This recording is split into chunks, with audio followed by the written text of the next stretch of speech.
Assalamu alaikum everyone. Hope you are well and doing great with my channel. আজকের এই ভিডিওতে আমি আপনাদের সাথে শেয়ার করব একটি অ্যাডভান্স ইংলিশ স্ট্রাকচার। সো ভিডিওটি না টেনে শেষ অবধি দেখুন।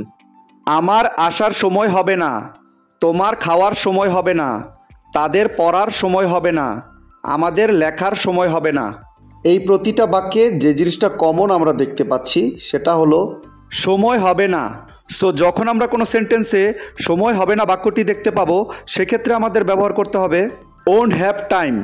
এই টাইপের বাক্যগুলোকে ইংলিশে বলতে হলে সেন্টেন্স স্ট্রাকচারটি হবে subject plus won't have time plus to plus verb. চলুন তাহলে এই স্ট্রাকচারটি দিয়ে এক্সাম্পলগুলি দেখা যাক। আমার আসার সময় হবে না, I won't have time to come, I won't have time to come. তোমার খাওয়ার সময় হবে না, you won't have time to eat, you won't have time to eat. তাদের পড়ার সময় হবে না, they won't have time to read, they won't have time to read. আমাদের লেখার সময় হবে না, we won't have time to write, we won't have time to right.